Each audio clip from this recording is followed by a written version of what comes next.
Sans plus attendre, on va démarrer le webinaire. Je me présente, mon nom est Dany Tanguay, je suis propriétaire de produits. Ce que ça veut dire être propriétaire de produits à la GRIX, je suis la personne qui travaille avec le développement, à l'entretien et à la priorisation des éléments qui sont dans nos backlogs, qui sont les éléments de maintenance ou de développement sur Paye et GRH. Avec moi, j'ai invité Santo. Santo, si tu veux bien te présenter. Oui, bonjour. Mon nom c'est Santo, puis je suis développeur à la GRIX côté Paye et GRH. Merci, Santo. Santo va participer avec moi à la présentation du dossier transaction. Donc, voilà. Sans plus tarder, vous voyez dans le fond un dossier portant le nom transaction. Aujourd'hui, dans le webinaire, l'objectif qu'on a, c'est de vous expliquer pourquoi, quelle est la vision derrière ce développement dans Paye et GRH et de vous amener à comprendre aussi la philosophie et la méthode qui est appliquée pour vous inciter à aller de l'avant avec les nouveaux développements, dans le fond, le plus rapidement possible, puisque les développements sont déjà dans les dernières versions de Paye et GRH que vous avez déjà reçues. Qu'est-ce que la GRIX voulait ou quelle était la vision derrière la demande de développement de ces nouveaux outils? Donc, avant de vous expliquer le fonctionnement des outils, je vais prendre quelques minutes pour positionner la vision de la GRIX en lien avec Paye et GRH sur le développement qu'on a fait dans un vieux système patrimonial qui est en déclin. Donc, avant tout, vous devez comprendre que depuis un certain temps, la GRIX a mis en place Espace Data et Espace API. Espace API, c'est une philosophie derrière l'arrivée de nouveaux API, donc des connecteurs qui vont assurer de faire entrer des données dans un objectif où l'API est maintenu, il est sécurisé et normalement vient en aide à vos développements internes en se servant de l'offre qu'Espace API va vous rendre disponible. Donc, Espace API avait l'intention de développer 3 API. Les API demande de paiement, demande d'absence et demande de déduction. Le besoin était criant d'utiliser les API dans l'objectif de faire entrer des transactions dans un vieux système Paye et GRH, donc un système patrimonial. Au départ du projet, les API ont vu le jour en co-collaboration avec un organisme et on a vite réalisé que l'infrastructure de Paye et GRH devait être modifiée, renforcée pour assurer que les transactions provenant d'API allaient s'intégrer dans Paye et GRH avec une certaine modernité. Donc, ce qu'on a fait, c'est qu'on est allé regarder à moderniser l'entrée des transactions provenant d'API pour s'assurer qu'à l'intérieur de Paye et GRH, on vous offre un environnement sécurisé, respectant le cycle de vie ou le cycle de paye des transactions. Donc, on a dû penser et réfléchir à comment faire entrer les données. Dans le même optique, on s'est posé la question si l'offre qui était présente dans Paye et GRH depuis de nombreuses années, qui était celle de vous permettre d'utiliser des fichiers texte pour entrer des données, était toujours au goût du jour. La réponse, bien entendu, a été non.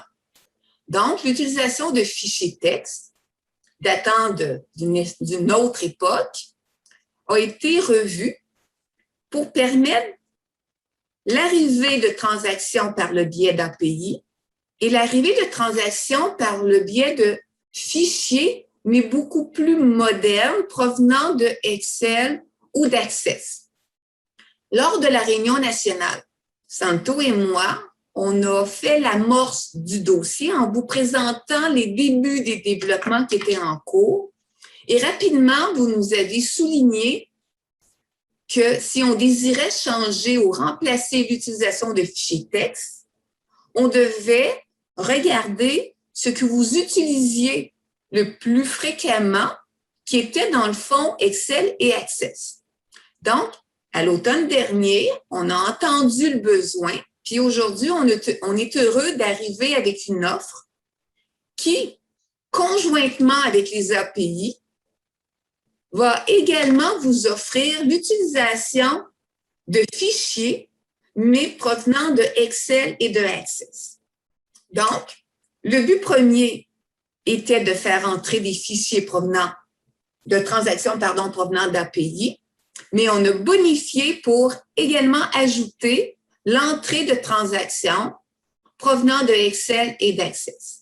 Donc, c'est la modernité de faire entrer des données qu'on vous présente ce matin, Santo et moi.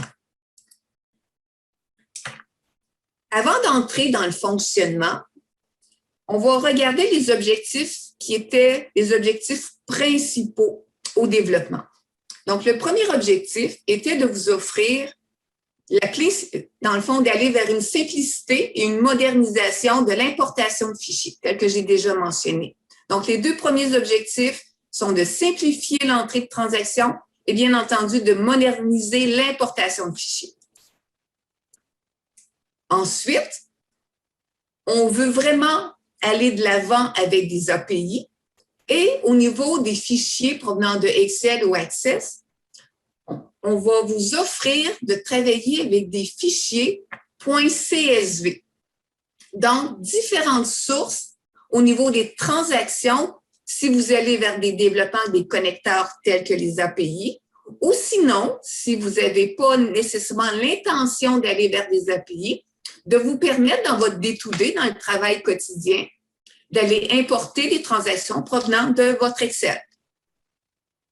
On a également rendu disponible une saisie manuelle centralisée par nature. Puis on va vous expliquer un petit peu l'esprit de par nature.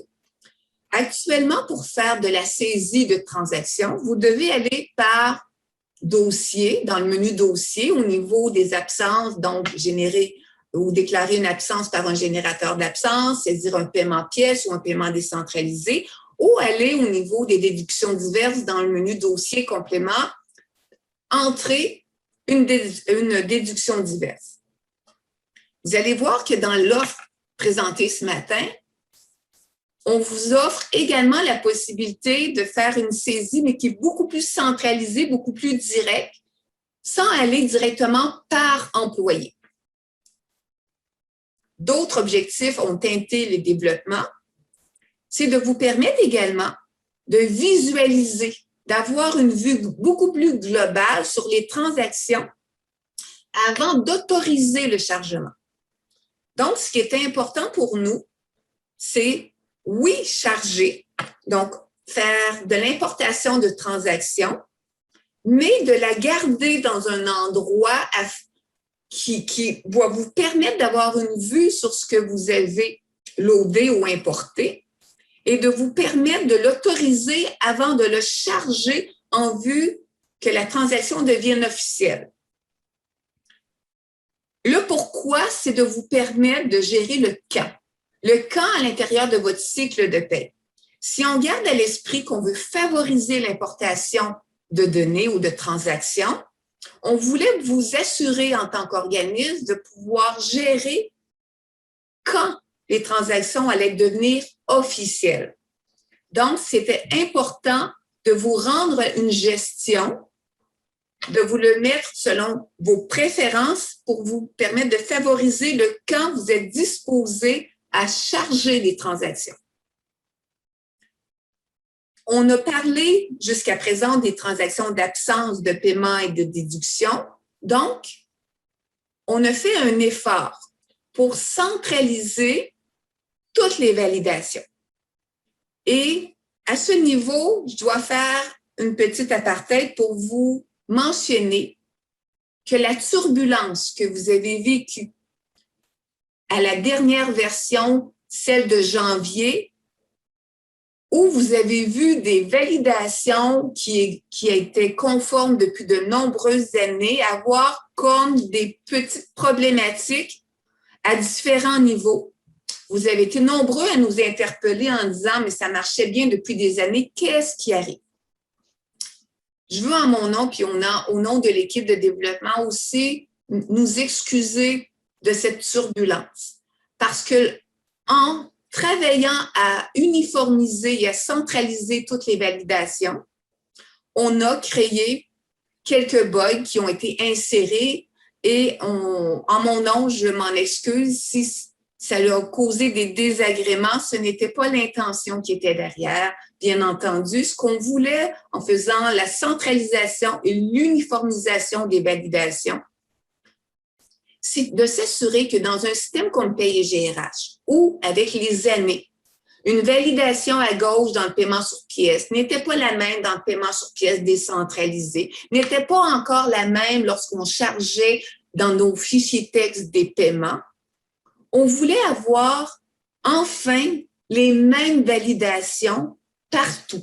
Donc, on s'est assuré de regarder toutes les validations, que ce soit des messages d'avertissement ou des messages d'erreur, qu'elles soient uniformes, peu importe l'entrée. Donc, si vous importez à partir d'un fichier CSV ou que vous venez déclarer manuellement une absence dans le générateur ou un paiement sur pièce versus un paiement décentralisé, ce qui est important maintenant, c'est d'assurer une uniformité des validations, chose qui a eu des lacunes dans le passé dans le Paye, c'est qu'il y a eu, avec le temps, des choses qui ont été bonifiées d'un côté, mais laissées pour compte d'un autre côté. Donc, la turbulence qui a été vécue dans le réseau est due à cette uniformisation. Je l'espère qu'on a passé au travers et que maintenant, on a stabilisé l'ensemble des validations. Mais je voulais quand même vous expliquer le pourquoi que vous avez vécu certains problèmes, des fois peut-être parce que vous étiez décentralisé puis que vous avez eu des glitches, puis vous vous êtes posé la question, qu'est-ce que la GRIX et pourquoi maintenant? Donc, c'est la partie que je voulais faire pour vous expliquer la turbulence non désirée de notre part, donc on s'en excuse. Mais maintenant, on est capable de vous dire que peu importe l'entrée, toutes les validations sont uniformes dans Paye-GRH. Important aussi de comprendre, on l'a annoncé l'automne dernier, mais on va vers un déclassement de l'utilisation des fichiers texte. Donc, si vous aviez l'habitude d'utiliser des fichiers texte, on vous invite fortement à passer vers les nouveaux outils. Normalement, tous nos nouveaux outils qu'on offre à partir de la version actuelle remplacent adéquatement l'utilisation des fichiers texte. Le seul élément sur lequel il faut garder une mention, c'est le volume. Si vous aviez l'habitude dans un fichier texte de loader peut-être des quantités astronomiques de transactions, il peut arriver, selon le volume, puis on parle d'un volume très, très, très élevé, que vous ayez peut-être à réduire la quantité à l'intérieur d'un fichier. Et bien entendu, lorsque vous serez rendu à l'utiliser, vous allez peut-être devoir ajuster vos formats de date ou des petits ajustements de part et d'autre, juste pour être conforme à l'utilisation du CSV qui est disponible. Bien entendu, on n'a pas fait un Excel de l'application, donc vous allez devoir peut-être vous ajuster quelque peu. Mais gardez à l'esprit, on va vers un déclassement de l'utilisation des fichiers texte. Donc, on vous invite à changer l'utilisation pour importer vos transactions. La modernisation que j'ai parlé au début passe par quoi? La modernisation passe par l'utilisation de tables temporaires. Donc, lorsque vous allez importer les transactions, autant absence, paiement et déduction, ce que vous devez garder à l'esprit, c'est qu'elles n'entrent plus et elles n'entrent pas directement dans les tables SQL officielles. Donc, le terme officiel, c'est pour vraiment départager l'utilisation de tables temporaires versus les vraies tables SQL de Paye-GRH. Donc, toutes les importations de transactions vont entrer dans des tables temporaires et être disponibles tant et aussi longtemps qu'elles n'ont pas été autorisées ou chargées en vue de passer dans la table SQL reliée, si on parle d'absence ou de paiement, mais officielle. Donc, on parle maintenant d'une importation de transactions qui va atterrir dans des tables temporaires avant de passer dans des tables réelles. Bien, réelles, ils sont tous réels, mais des tables officielles pour l'utilisation par la suite, exemple, au calcul de paie. Vous allez remarquer qu'on a travaillé par nature. Nature étant quoi? La nature étant, si on se sert d'un API absence, donc la demande d'absence, l'absence va se transformer par la suite en générateur d'absence. Donc, la nature étant, on fait entrer des absences, on fait entrer des déductions diverses et on fait entrer des paiements. Par la suite, le paiement sera un paiement sur pièce ou un paiement décentralisé. L'absence deviendra un générateur d'absence. Donc, la nature étant les paiements d'absence ensemble, les déductions diverses ensemble et les paiements sur pièce ensemble. Donc, la nature étant de spécifier les canaux dans lesquels, par la suite, on va vous diriger. Ça, j'en ai parlé. Juste une précision. Auparavant, dans les fichiers texte, principalement, on utilisait des paiements sur pièce. Avec les nouveaux outils, on parle aussi bien de paiements sur pièce que de paiements sur pièce décentralisés. Donc, c'est la provenance. Lorsque vous allez regarder, vous allez être en mesure de différencier facilement si au niveau de l'importation, on parle d'un paiement sur pièce ou d'un paiement sur pièce décentralisé. Ce qu'on est venu offrir également, puis ça faisait l'objet de la présentation de l'automne passé, on a rendu disponible des productions dans PaysGRH en vue de faire, dans le fond, selon certains critères, de produire des absences, des paiements ou des déductions. Donc, si vous avez déjà eu à payer pour les journées de grève ou déclarer des absences, vous avez peut-être déjà eu la chance de vous servir des productions qui permettent de charger des transactions massivement. C'est une bonification à l'offre. On n'en parlera pas vraiment beaucoup aujourd'hui. C'est pas le sujet. Mais je voulais quand même profiter de l'occasion pour dire qu'on est venu bonifier l'offre pour vous permettre d'utiliser les nouvelles productions pour charger des transactions de même nature. Je vais passer la parole tranquillement à Santo et je vous invite avant à regarder les deux liens qui sont présentés dans la conversation. On rend disponible un visio qui est un schéma visuel qui va vous permettre de regarder le cheminement ou le flux entre la donnée qui provient soit d'un API ou d'un fichier externe jusqu'à son arrivée dans une table SQL qui est dans le fond disponible par le biais des listes officielles. Donc, vous avez les liens sur lesquels vous pourrez récupérer les images des visios qu'on a préparées pour vous. Les deux liens ont été déposés dans la conversation, donc vous pourrez les récupérer.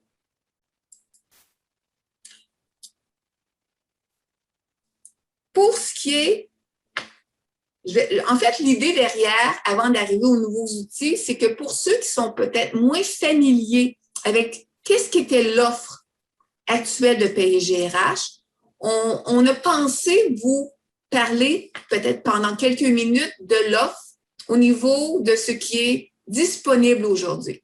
Donc, si vous regardez actuellement, quelles sont vos options? Si vous aviez à importer des transactions, vous aviez la possibilité de les importer directement dans les tables SQL. Donc, par en arrière, avec vos outils maison, c'est une alternative que vous aviez qui existe encore et malgré qu'elle soit par en arrière, elle est existante. Vous aviez la possibilité de déclarer transaction par transaction dans le menu dossier, un employé à la fois. Bien entendu, c'est le classique. Et vous aviez les fichiers texte que j'ai mentionnés précédemment. Voici le visio et je vais laisser la parole à Santo pour vous expliquer très rapidement quels étaient, pour ceux qui sont moins familiers, le processus relié à l'arrivée ou à l'importation des transactions, mais par le biais de fichiers texte. Santo, c'est à toi. Oui, c'est ça. Bonjour. Dans le fond, c'est ça. C'est juste pour montrer, dans le fond, on voit le global ici. On va aller peut-être au panneau suivant. Ça va être un petit peu plus grand. Là. Dans le fond, c'est ça. C'est qu'on avait les fichiers externes qui étaient probablement des fichiers TXT, on avait les absences et les paiements qui rentraient d'une porte, puis les déductions qui rentraient dans une autre porte. Après ça, tout ça, il était manipulé avec des productions. Une, c'était la récupération des absences et des paiements, puis l'autre, c'était le chargement des fichiers par les points TXT. Là. Les deux étaient dans le menu production, mais c'est juste deux appels différents. Donc, l'autre, celui des paiements et des absences, après ça, il fallait les charger pour que finalement, ça devienne des transactions, puis ils pouvaient être visualisés à partir du dossier une fois qu'il était devenu officiel. Alors que la déduction diverse, on n'avait pas besoin de charger, ça se faisait une seule étape, puis ça venait ici. On crée une déduction diverse. Oups, j'ai passé trop rapidement. Santo, je vais juste te demander, considérant que je ne vois pas s'il y a des gens qui ont des questions. Avant qu'on vous parle des nouveaux outils et du flux d'importation des transactions, est-ce que jusqu'à maintenant, certains auraient des questions? Bien là, on a reçu une question. Ça dit, peut-on connaître les limites des données enregistrement pour les CSV? Avec plaisir. Je ne l'ai pas avec moi, mais c'est des choses que, les questions étant écrites, on pourrait, avec les participants, vous envoyer la réponse. Je n'ai pas la limite exacte, mais c'est quelque chose qu'on peut répondre très facilement. Mais malheureusement, je ne l'ai pas sous la main en ce moment. Santo, est-ce qu'on aurait d'autres questions? Non, ben, dans les discussions, c'est juste marqué, je pense, OK, non, je pense que ça a été envoyé, parce que ça dit, nous n'envoyons pas les liens de la conversation, mais on les voit là, en gras. Parfait. Donc maintenant, le préambule est fait, la mise en table est faite, on présente les nouveautés au niveau de l'offre, de ce qui a été développé pour l'importation des transactions. Donc, c'est le fameux Visio, qui est le lien qui est disponible si vous désirez aller le récupérer, qui vous donne le cheminement dans le fond de la transaction. Ce qui est en bleu, ce sont les nouveautés, et ce qui est dans le fond, dans l'encadré rouge, c'est vraiment le terme utilisé, c'est en attente. Ce sont les tables temporaires SQL où les transactions vont demeurer tant et aussi longtemps qu'elles n'ont pas été autorisées ni chargées. Donc, Santo, je te laisse expliquer en détail. Est-ce que tu veux que je passe à la prochaine? Oui, s'il te plaît, ça va être plus grand. Donc, c'est ça. Là, une nouveauté, c'est ça, c'est que maintenant, on peut charger les transactions par fichier CSV. Et avec les applications API, ben, c'est ça. On peut voir dans les transactions en attente aussi les transactions qui proviennent des API. Une autre façon de saisir, on peut dire massivement des données, c'est on a fait des productions massives que ça permet de générer massivement des absences, des paiements et des déductions. Dans le fond, les absences, ça peut être intéressant de peut-être saisir une journée déclarée pour certains, on peut dire, comme pour le monde du soutien ou des psychologues. Là. Alors, on peut aller préciser pour quel genre de personnes on voudrait appliquer une journée de grève, admettons. Donc, dans le menu, c'est ça, c'est dans transaction, production, transaction, puis c'est ça, il y a absence, déduction diverse, c'est paiement sur pièce. Donc, du côté gauche, on voit que maintenant, comme à l'extérieur de la paye, c'est ça, il y a les fichiers, dans le fond, il y a les API, absence, paiement, déduction, il y a les fichiers externes, le CSV, et du côté droit, on peut dire c'est l'ancienne façon avec les fichiers texte, paiement, absence et déduction. Puis là, on voit ici le panneau que paye commence ici et on voit ici les productions massives, que ça aussi, c'est une autre porte d'entrée pour produire des transactions en attente. Donc là, tout se passe dans les transactions en attente. Donc, il y a des actions. On a fait importer, exporter pour pouvoir récupérer les données CSV. Et là, on pourra les voir à partir des listes en attente.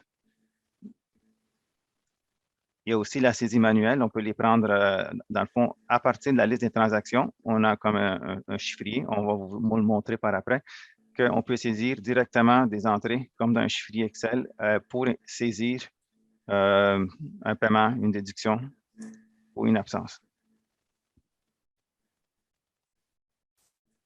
Ensuite, il y a la façon de charger les transactions pour les envoyer, on peut dire, officiellement dans la table, parce que tout ce qui est dans la liste en attente est vu à partir de notre table temporaire. Puis là, avec le chargement, c'est là qu'on les rend officiels. Je peux passer à la suivante, Santo? Oui, s'il te plaît. Donc, c'est ça. Les 3 nouvelles listes sont disponibles. C'est absence, paiement sur pièce, ça inclut paiement sur pièce décentralisé et les déductions diverses. On va voir un peu plus loin des exemples de salaire de quoi les listes. Donc, on comprend que le terme en attente ou liste en attente, ce sont les transactions qui ont été importées, qui sont à l'intérieur de tables temporaires et qui demeurent en attente tant et aussi longtemps que vous ne portez pas action. Donc, l'action, c'est que, considérant que c'est une étape intermédiaire au processus d'avant, c'est que vous devez penser qu'on importe, c'est stocké dans une table temporaire, vous prenez action sur la transaction en vue de l'officialiser afin qu'elle bascule dans la table SQL réelle, donc dans une liste officielle, en vue d'être consommée par Paye et GRH.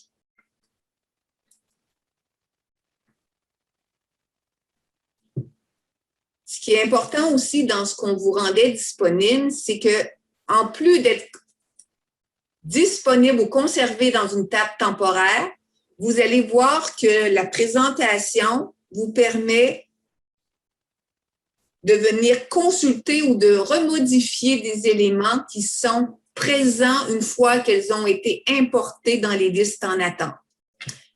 Important, l'étape en attente requiert que vous deviez officialiser les transactions, mais vous pouvez en laisser derrière, ce qui veut dire que vous pouvez importer des transactions, choisir lesquelles qui deviendront officielles et les autres transactions vont demeurer en attente. Donc, toutes les transactions, elles sont comme stockées, en attente d'être autorisées et vous pouvez y revenir ou les laisser en attente ou en suspens tant que vous ne prenez pas une action sur les données qui sont en attente ou stockées dans les tables SQL temporaires. Donc, le principe est simple. Liste en attente, table temporaire SQL, vous devez prendre action, autoriser ou charger et ça devient une liste des transactions officielles. Donc, je sais qu'on répète beaucoup, mais on essaie de placer les concepts pour voir si on est en mesure, que vous puissiez être en mesure de voir le cheminement et le flux de la transaction, considérant qu'elle ne passe plus directement. On a créé une étape intermédiaire où elle doit être autorisée, chargée avant de passer. Tantôt, on revient maintenant sur le flux une fois qu'elles ont été officialisées. Ben c'est ça. Dans le fond, on est juste en train de démontrer que les transactions deviennent officielles. Puis quand elles deviennent officielles, le blanc représentait surtout le avant. Dans le fond, il fallait aller par dossier et on pouvait aller constater, dans le fond, les paiements ou les générateurs d'absence ou les déductions diverses qui avaient été créés. Donc, maintenant, on offre des listes. Donc, on peut y aller par vision globale à place d'aller consulter les transactions de déduction de générateurs individuellement. Et ici, du côté droit, dans le fond, on a juste rajouté d'autres listes pour venir consulter. Dans le fond, c'est des bonifications qu'on a mis. Toujours dans le but de consulter en vision globale et pas par dossier. Juste pour que ça soit plus gros pour ceux qui avaient de la difficulté à voir, Santo, le avant, le après. Le après étant la nouveauté, donc en bleu. Donc, je te laisse poursuivre, Santo. Ah, c'est ça, c'est très bien résumé, Dani. C'est beau. Je viens à rajouter. Ouais. Si on regarde ici, vas-y, c'est Denis, le je te même laisse. principe, je te laisse poursuivre. Non, vas-y, Denis, c'est correct, dans le fond. L'idée derrière, une fois que c'est officiel, la transaction, elle est consommée, mais elle est centralisée. Donc, dans les objectifs du départ, on parlait de centraliser par nature.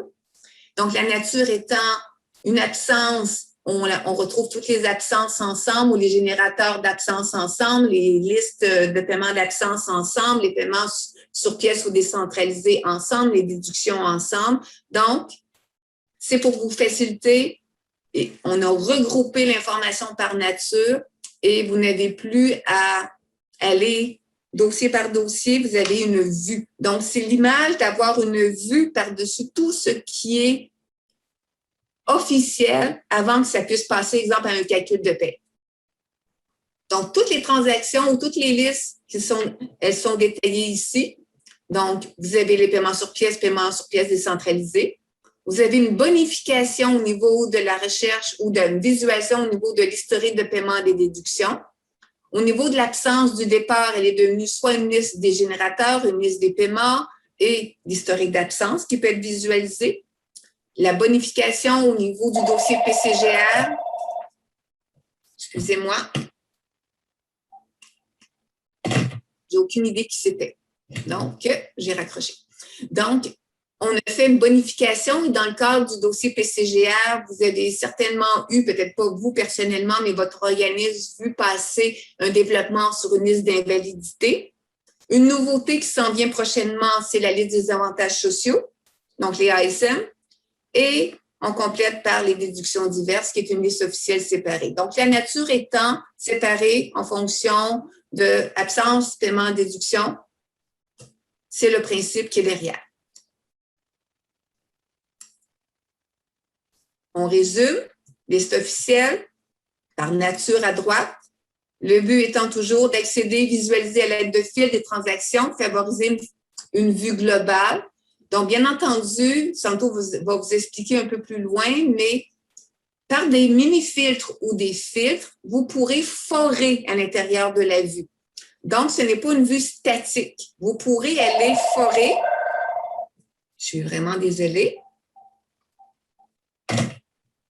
Donc, vous pourrez aller forer au niveau de filtres ou de mini-filtres pour être en mesure d'afficher dans la liste ce qui est pertinent pour vous pour la consultation. Ici encore, on parle d'historique d'absence ou historique des paiements, donc c'est une bonification de l'offre. Et invalidité et avantages sociaux. Donc, si on reprend le schéma global, avant de vous présenter les exemples puis de vous détailler un petit peu en visuel ce qu'on parle depuis le début. On a des transactions qu'on peut importer, autant pour un API, en CSV. Pour l'instant, les fichiers texte sont toujours acceptés.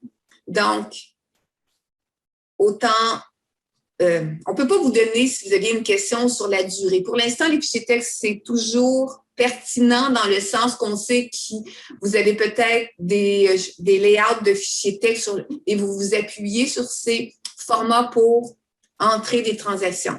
Mais avec le temps, considérant que c'est une nouveauté, on vous invite à passer aux nouveaux outils. Mais pour l'instant, l'importation de fichiers texte est toujours possible et pertinente. Les productions massives qui sont offertes. Maintenant, l'étape temporale, quelles sont-elles? Donc, les absences, déductions diverses et paiements. Bien entendu, on parle d'une saisie manuelle possible à ce niveau-ci. On autorise et on charge au niveau des listes en attente et on les officialise et on retrouve des listes officielles. Et à titre d'exemple, j'ai placé le calcul de paie juste pour avoir une image si vous aviez comme un flux d'une transaction à l'intérieur d'un cycle de paie. Au menu, voici pour l'instant comment est placé les éléments qui ont été développés. On se situe au menu liste. Vous voyez transactions en attente, les 3 éléments discutés sont les tables SQL temporaires et les transactions ici qui vont devenir les listes officielles. Santo, c'est à toi. Avant, j'ai vu des questions. Est-ce qu'on peut essayer de répondre aux questions avant d'aller dans le détail? OK. Ben ça dit, je ne trouve pas les liens. C'est possible de m'indiquer où trouver exactement. Merci. Parce que ça, dans le fond, ça revient, ça dit que le panneau n'est pas accessible. Dans le chat, le déclassement. OK, ça, on a répondu le déclassement des fichiers texte et pour quand? Ça, je ne sais pas si. On n'a pas de date encore pour le déclassement. Ce qu'on vous invite, c'est qu'on va vous laisser le temps cette année, facilement l'année prochaine aussi, à prendre connaissance des outils, à vous adapter, à les apprécier aussi. Donc, il n'y a pas de date de fin ou de date où on va retirer l'utilisation des fichiers texte. Il est possible aussi, puis c'est en tête, qu'on conserve à tout jamais l'utilisation de fichiers texte si c'est pertinent dans certaines occasions. Pour l'instant, ce qu'il faut juste garder à l'esprit, c'est qu'on espère que la bonification qui est faite de vous aider à importer des transactions par d'autres sources que par des fichiers texte, vous allez sauter sur l'occasion pour les utiliser. L'an prochain, on va faire un statut de l'utilisation, puis on va se reposer la question, qu'est-ce qu'on fait pour les fichiers texte? Parce qu'on sait très bien que lorsque vous utilisez les fichiers texte, on doit également vous soutenir, puis on a vu par expérience que parfois, si c'est mal positionné ou si une valeur qui est mal précisée ou si les décimales ne sont pas adéquats par rapport à la donnée, ce sont des éléments qui font en sorte que vous n'arrivez pas à charger avec l'utilisation de fichiers texte et que vous ayez besoin d'assistance. Avec les nouveaux outils, on croit que ce besoin d'assistance-là va être réduit, mais l'utilisation va nous démontrer si on a raison ou non. Pour la première question, Santo, pour les liens, peut-être une fois que la présentation sera finie, on pourra s'assurer avec les gens de faire parvenir les liens ou de les rendre disponibles à nouveau dans la conversation. Mais juste à la fin, avant de quitter, ceux qui n'ont pas trouvé les liens pour les visios, on va s'assurer que vous les ayez avant de quitter ce matin. Est-ce qu'on a d'autres questions, Santo? Oui, il y a une autre question. Est-ce qu'on peut modifier un paiement, exemple, enlever la rétention sur certains paiements dans la période de paye? Ben, dans le fond, je pense en continuant, je pense qu'on va répondre à la question en continuant à montrer. Je crois que dans ton affichage, tu vas pouvoir le démontrer. Est-ce qu'il y a d'autres questions ou sinon, Santo, c'est à toi? Présentement, je n'en vois pas d'autres. Parfait. Donc, je te laisse poursuivre. OK, donc c'est ça. Donc, les différentes transactions pourraient être voir avec les transactions en attente. Donc, si on continue dans le prochain slide. Donc, on a une donnée qui s'appelle provenance dans la liste en attente. Dans le fond, vu qu'on peut avoir des transactions en attente qui viennent justement de l'espace API, des productions massives, des transactions en attente, puis des fichiers texte. Mais dans le fond, c'est ça. Il y a divers, pour savoir dans le fond, qui est venu par qui, dans le fond, quelle transaction a été générée par quelle production. Donc, espace API, ça vient des API. Production, dans le fond, c'est la production massive.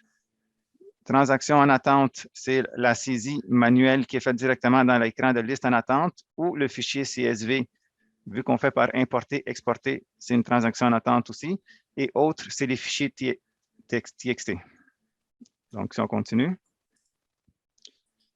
Donc, ici, à l'action des fichiers CSV, dans le fond, on peut exporter ou on peut importer les données CSV. Santo, permets-moi, je vais juste, depuis le début de la présentation, on parle de faire entrer des transactions. On parle d'importation de transactions. On n'a pas mis l'emphase dans la présentation d'aujourd'hui sur la possibilité d'exporter. Mais bien entendu, vous pourrez faire du in and out avec les fichiers CSV. Donc, importer, exporter. Les options au niveau de l'action sont disponibles. Santo, je te laisse poursuivre. C'est ça. Dans le fond, ça va permettre, si on ne veut pas les modifier à partir de l'écran de liste en attente, bien, c'est ça, on peut l'exporter, refaire la manipulation de données, puis on peut la réimporter par après. Là. Donc, si on continue. On rentre dans les exemples, Santo. C'est ça. Donc, ici, on peut voir, ben, dans le fond, c'est avec l'interface qu'on peut voir un chiffrier ici des absences en attente. Donc, dans le fond, tout ce qui est dans un écran interactif, bien, dans le fond, c'est ça. C'est dans une liste de chiffriers. On voit toutes les données. Et ici, avec notre fameuses données provenance, c'est là qu'on peut voir, dans le fond, ici, je peux visualiser qu'est-ce qui a été saisi par, dans le fond, autre fichier TXT, qu'est-ce qui vient de la transaction en attente ou qu'est-ce qui vient du fichier API également. Donc, là, on peut gérer, on peut très bien voir quelle transaction a été produite par, dans le fond aussi, par quelle porte elle est rentrée la transaction. Et quand ça va être le temps de les manipuler, on peut les manipuler aussi, dans le sens, il y a une personne qui peut s'occuper de voir, OK, moi, je m'occupe, parce qu'on a des filtres, il y a le mini-filtre, puis le filtre, donc on peut venir sélectionner, on peut filtrer par provenance, par date, puis on peut se partager l'information et ainsi, une personne s'occupe de ce qui est rentré par les espaces. Dans le fond, on peut vérifier qu'est-ce qui a été rentré par les espaces API, par les productions massives de CSV. Donc, il y a la section message, mais je vais l'expliquer plus par après la section message. Donc, à la page suivante, c'est le même principe, mais pour les déductions en attente. On a toujours la colonne provenance. Alors, il y a les données qui sont pertinentes à la saisie des déductions. Et à l'écran suivant, c'est le même principe avec les paiements, dans le fond, paiements sur pièce, puis les paiements sur pièce décentralisés. Dans le fond, ici, la donnée type de paiement, lorsqu'elle est complétée, c'est là qu'on sait qu'il s'agit d'un paiement sur pièce décentralisé, alors que quand la donnée n'est pas complétée, il s'agit d'un paiement sur pièce. Donc, on peut aller… Pardon? Je peux poursuivre? Oui. C'est ça. Ici, on voit les exemples de filtres. Donc, on a le filtre traditionnel qu'on connaît. Donc, toutes les données des transactions en attente sont là et on peut filtrer dessus. Puis, on a le mini-filtre pour, dans le fond, rechercher rapidement sur certains critères. Je vois qu'on a déjà beaucoup de questions ou, à moins que je me trompe, j'ai vu comme un volume de questions entrées. Est-ce que Santo, avant qu'on poursuive, on pourrait voir si on peut aider des gens avec les questions? Moi, je vois 3 questions, puis les 3 questions, c'est les questions… On t'est répondu? Oui. OK, parfait. À la fin, s'il y a quoi que ce soit, on va prendre le temps là, de sortir de la présentation. Et si vous avez des questions qui n'ont pas été répondues, ça va nous faire plaisir d'y revenir. Dans le fond, c'est ça. Tout ce qui est dans transaction en attente, si tu reviens en arrière, excuse, d'une slide, s'il te plaît. Dans le fond, c'est ça. Qu'est-ce qui est en blanc dans l'exemple ici? C'est tout ça peut être modifié. Alors, justement, après ça, c'est ici qu'on permet d'avoir la vision globale de toutes les transactions qui sont en attente. Alors, s'il y a des corrections à apporter, on peut les apporter dans ce chiffrier-là. Et ici, lorsqu'elle va être prête à devenir officielle, là, on va les charger. On va voir l'exemple un peu plus loin. Je peux passer au prochain. Oui. Donc, c'est ça. Dans le fond, la liste en attente, dans le fond, on peut insérer des transactions en attente. Dans le fond, c'est ça. Donc, dans le chiffrier qu'on a vu auparavant, c'est ça. On peut aller par l'icône nouveau. On peut aussi copier-coller une ligne, puis la coller sur la ligne, dans le fond, la nouvelle. Puis, on peut aller modifier les données qu'on veut les modifier directement sur la ligne d'insertion. Donc, tout cela, il y aura une provenance transaction en attente. On peut aussi les modifier et on peut les supprimer. Donc, toute la gestion peut se faire ici. Alors que ce concept-là, on peut dire, n'existait pas avant. On ne pouvait pas avoir une vision globale des transactions en attente. Donc là, on est rendu au chargement. Donc, pour les rendre officiels. Alors, il y a le mode interactif. Dans le fond, le mode interactif, la transaction va être mise, on peut dire, dans l'écran dossier par dossier, interactif. Et massif, on les traite massivement. Dans le fond, on peut sélectionner, dans le fond, par rapport à la liste en attente qu'on a vue avant, on peut aller sélectionner lesquels on veut prendre massivement. Dans le fond, on peut prendre tout ce qui est espace API, les sélectionner et ensuite les passer en mode massif. Donc là, la page suivante. Dans le fond, ici, on voit comme il y a une action qu'on fait bouton droit. On a une action qui permet de justement chargée en interactif. Donc, en interactif, ben, on voit comme ici, je suis positionné sur la première ligne, puis on la voit, elle a l'air de quoi dans le paiement sur pièce décentralisé. Alors là, on le voit ici, en faisant enregistrer, elle va devenir officielle. Dans le fond, dans la production d'avant, on pouvait le faire aussi quand on allait par le fichier TXT. C'est juste que là, ici, on peut voir exactement laquelle ou lesquels qu'on veut sélectionner et les passer en mode interactif. Puis en mode massif, mais dans le fond, si on sélectionne massif, on peut sélectionner sur les 20 qu'on a à traiter, on peut en sélectionner seulement 5, on peut en sélectionner 10, on peut sélectionner même juste une. Là, rouler en mode massif, on peut choisir de simulation, ça veut dire qu'elle ne va pas devenir officielle encore. On peut comme voir les résultats des erreurs, si tout passe bien ou non. Ou si on décoche simulation, là, elle va être, si elle est comme valide, elle va être rendue officielle. Dans le fond, c'est ça. C'est que cette production-là existait aussi avant avec les fichiers TXT. C'est juste que maintenant, ça peut gérer peu importe la provenance. Donc, avant, quand on prenait massif, ben, on prenait tout ce qui était massif. Ben, dans le fond, on prenait toutes les transactions qui étaient dans la table temporaire, justement. On ne savait pas qu'est-ce qu'on traitait. Puis après, on peut dire que c'était tout dans la boîte à surprise. Puis après ça, ben, c'était approuvé massivement. Tout ce qui était valide était approuvé. Alors que maintenant, on peut aller sélectionner exactement les transactions qu'on veut aller, dans le fond, traiter et les passer en mode massif. Puis pour le mode interactif, c'était le même principe parce que l'interactif, une fois qu'on était comme, si tu retournes en arrière dans la slide, c'est ça, c'est que là, on ne les voit pas, mais au menu, on faisait suivant, suivant, précédent, et on ne savait pas lesquels qui étaient traités. Dans le fond, on ne savait pas qu'est-ce qui s'emmenait puis qu'est-ce qui ne s'emmenait pas. Alors que maintenant, bien, en sélectionnant les enregistrements qu'on veut traiter, bien, quand on fait suivant, précédent, on sait exactement, on peut vraiment avoir une gestion de traiter ce qu'on veut traiter et pas traiter le lot au complet.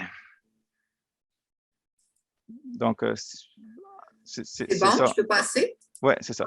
Et là, comme ici, avec l'exemple, on peut voir que justement, ma transaction est invalide. Vu qu'elle est invalide, ben là, j'ai comme des messages d'erreur. Alors, ça, c'est comme avant avec le fichier TXT, quand on roulait la production, ça générait les messages. On va générer les messages aussi.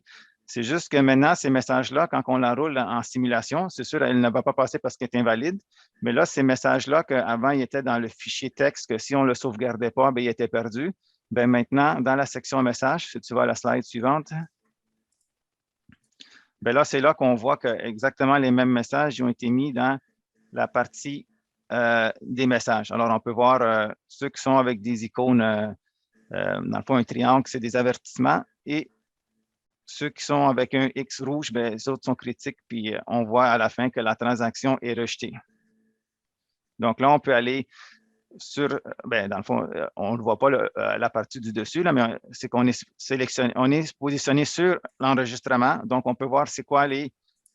Non, excuse, Dani. Dans le fond, c'est parce que dans le fond, c'est ça. C'est que si, admettons, je suis sur la dernière ligne, ben, lorsque j'ai des messages en erreur ou en avertissement, ben, je peux les consulter dans la section messages. Donc, là, si tu reviens où on était, Dani? Oui, j'y arrive. Donc là, on peut apporter les corrections que, comme là, je vois que le motif que j'avais saisi est invalide. Donc, on peut aller corriger le motif et après le mettre en mode simulation ou pas et l'approuver, puis jusqu'à temps qu'il est valide. Puis avec les listes aussi, ben, il y a un petit statut que, dans le fond, pour permettre aussi de gérer ces transactions-là en attente. Alors, dans le fond, tout ce qui est à traiter, c'est eux autres qu'on va voir par défaut. Donc, si elle est rejetée, justement, quand on fait une production massive, elle devient rejetée, mais on va aller apporter des corrections. Et ensuite, on peut dans le fond, la manipuler jusqu'à temps qu'elle devient valide. Et après ça, elle devient traitée. Et lorsqu'elle est traitée, dans le fond, c'est ça. L'historique reste là. Alors, elle va rester là. Par défaut, dans le filtre, on prend ceux qui sont en cours. Donc, ceux qui sont à traiter. Ceux qui sont traités, elles ne sont pas effacées. Alors, la gestion pourrait être faite par le CSS quand il est prêt à, admettons, je ne sais pas, après 2-3 mois, s'il y a assez que tout ce qu'elle a traité, elle veut faire le ménage, bien, elle peut aller les supprimer par après. Dans le fond, c'est pour avoir une gestion des transactions, savoir lesquelles qui sont à traiter, lesquelles qui sont traitées, lesquelles qui ont eu des messages, dans le fond, ils ont été traités avec avertissement et lesquels qu'on les a aussi vérifiés.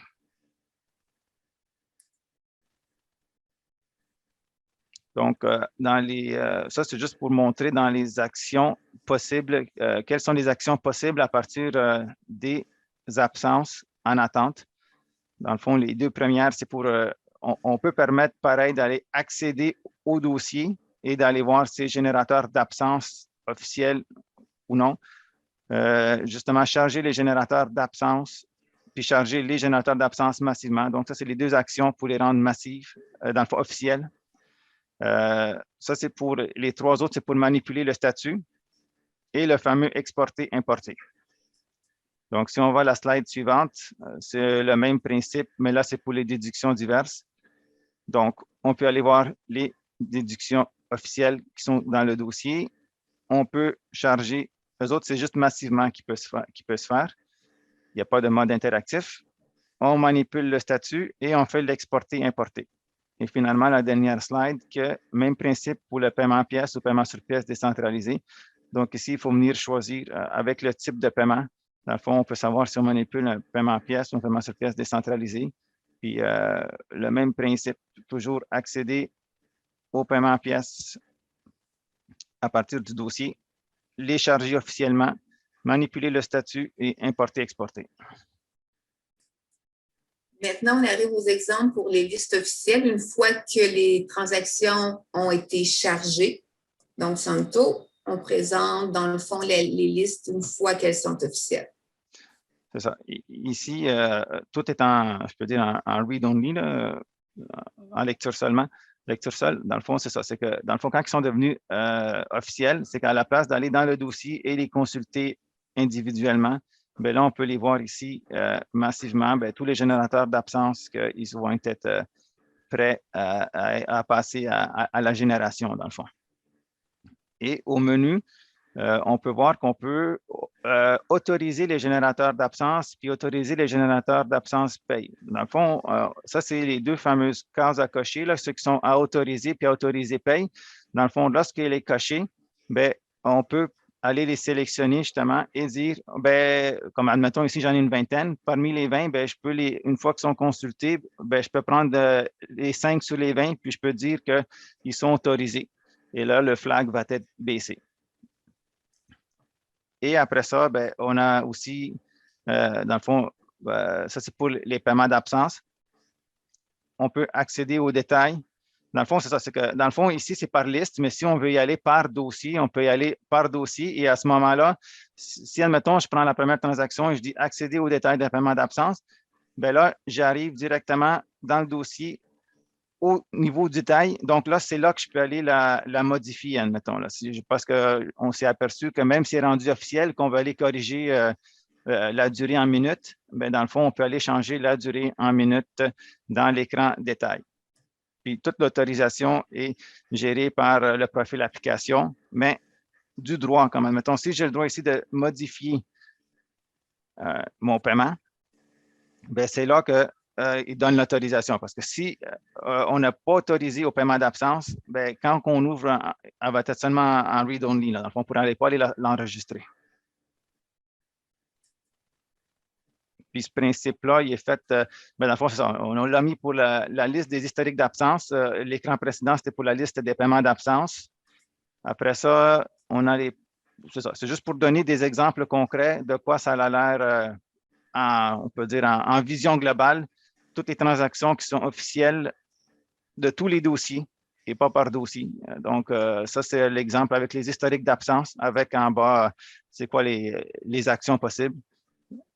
Là, on est dans l'historique d'absence, paiement sur pièce. Encore une fois, aussi ici, sont mélangés paiement sur pièce et paiement sur pièce décentralisé. Donc, notre type de paiement vient nous aider à voir de lequel il s'agit. L'écran suivant, Danny. L'historique des paiements et des déductions. Ça, c'est une bonification. L'écran suivant. Les déductions diverses. L'écran suivant. Là, on est à une liste d'invalidité. Donc, celle-là, c'est une bonification aussi. On peut voir par invalidité les générateurs d'absence qui appartiennent, dans le fond, on peut dire au range de date. Là. Dans le fond, ceux qui sont à traiter, alors que les paiements d'absence et les historiques d'absence, eux autres, sont par range de date qui appartiennent à cette invalidité-là. Et en plus, on peut les modifier massivement, le sous-motif, les rajouter lorsqu'il est incomplet. Ou aller le modifier si on trouve que celui qui là, admettons que ici c'est psychique, si on trouve qu'il n'est pas bon, bien, on peut aller le modifier pour en proposer un autre.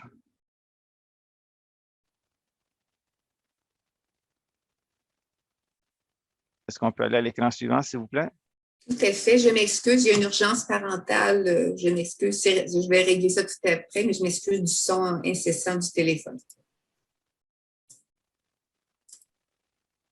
Après, la liste des avantages sociaux monnayés, celle-là, elle n'est pas encore en production. En tout cas, vous avez un petit aperçu de ce qui va se passer devrait être là peut-être en 185, celle-là. Donc, pour les avantages sociaux monnayés, emploi, et en dessous, les avantages sociaux monnayés qui sont reliés. Je pense que ça va terminer.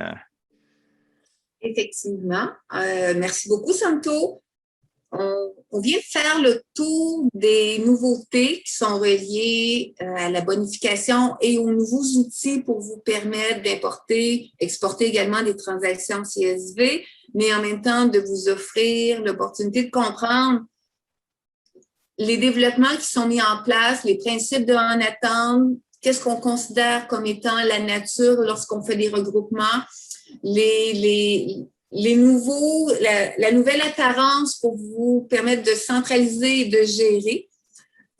Mais avant d'aller à la période de questions, j'aimerais vous poser une question. Michel va dans quelques minutes, vous offrir un sondage et le sondage porte sur un choix. En fait, on veut s'assurer que les éléments qui ont été développés s'inscrivent ou se rendent disponibles dans le menu aux bons endroits.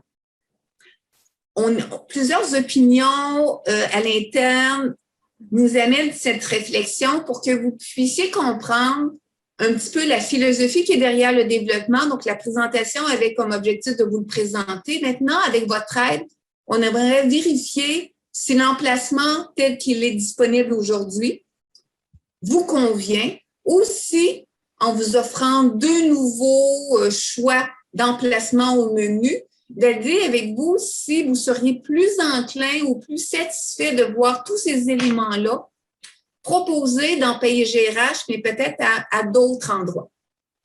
Donc, les trois choix qu'on va vous sonder dans quelques instants sont les suivants.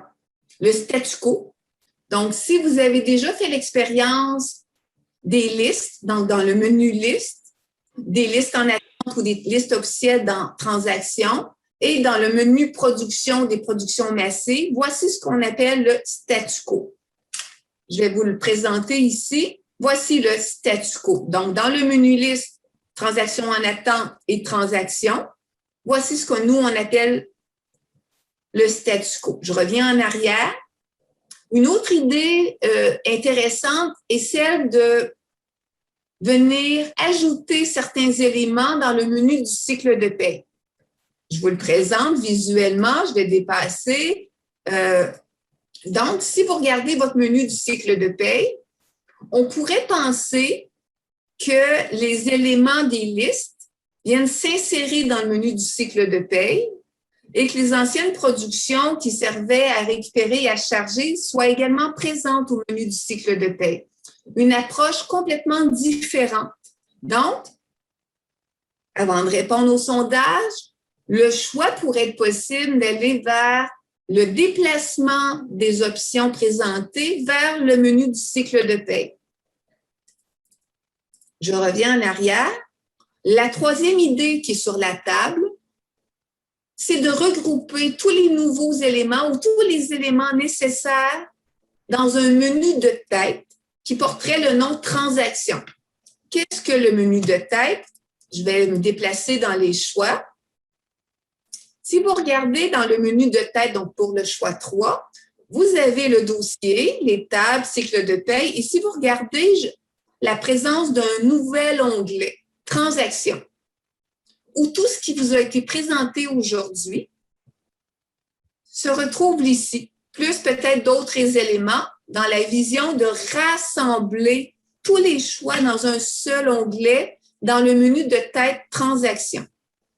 Donc, je reviens en arrière, je les déplace tranquillement, puis par la suite, avec l'opinion puis vos réponses, on va s'assurer que ces nouveautés soient bien présentées dans Paye et GRH. Donc, le premier élément, le choix 1, je vais doucement. Le statu quo, donc je vais déplacer le sondage, mais répondez tranquillement, pas vite. Je vais vous représenter les choix. Donc, le choix 1, dans le menu liste, transactions en attente qui sont nos tables SQL temporaires, transactions qui sont les listes officielles, et dans le menu production, on retrouve les productions massives, plus les éléments de récupération et de chargement, les vieux outils qui sont toujours nécessaires. Donc, le choix 1. Le choix 2. Alimenter le menu du cycle de paye en insérant les nouveautés au niveau des transactions en attente et des listes officielles et des anciennes productions également. Choix 2. Le choix 3, c'est d'ajouter un onglet aux éléments de tête. Donc, les éléments de tête sont dossier, table, cycle de paye, suggestion, transaction, liste, production, ceux que vous connaissez déjà. Mais en ajoutant un onglet de tête, on pourrait regrouper tout ce qui est nouvellement développé et on y retrouverait autant les transactions en attente, les transactions officielles et les récupérations de chargement. Donc, tout serait présenté sous un seul onglet. Si vous le permettez, si vous avez bien compris, quel serait l'emplacement idéal au menu des nouveaux outils qu'on vous a présentés ce matin? Donc, vous avez le sondage que Michel vous a rendu disponible. Je vous invite à cocher choix 1, choix 2 ou choix 3. Maintenant,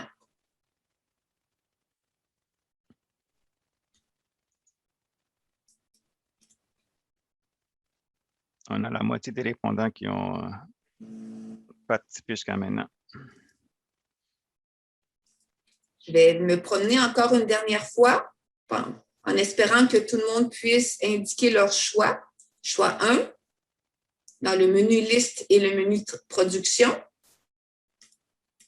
Choix 2, de l'insertion de nouveaux éléments dans le menu cycle de paye. Choix 3, nouvel onglet de tête en regroupant tous les éléments développés, mais sous un nouvel onglet. Tout comme un cycle de paie, vous auriez l'onglet de transaction avec tout ce qui est présenté en dessous. Qu'est-ce que vous trouvez le plus pertinent pour votre gestion dans Paye et GRH? Santo, est-ce qu'on a d'autres répondants un peu plus? Là, je n'ai pas une liste à jour. Là, j'ai toujours les 45. Je vous laisse encore une minute maximum, puis après, je vais demander à Michel d'afficher les résultats du sondage. On a des questions. Est-ce que tu veux qu'on réponde aux questions en attendant? Pas tout de suite. Je vais arrêter la présentation. Je vais demander à Michel s'il veut bien nous présenter les résultats du sondage, puis on va passer aux questions. Donc, Michel, est-ce que tu es avec nous?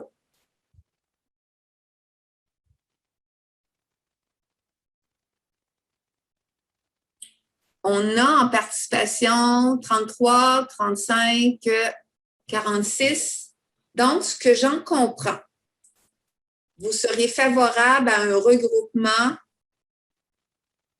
dans un menu de tête pour orienter sous un même endroit ou un même onglet tout ce qui a été présenté aujourd'hui. Donc, on a un vainqueur.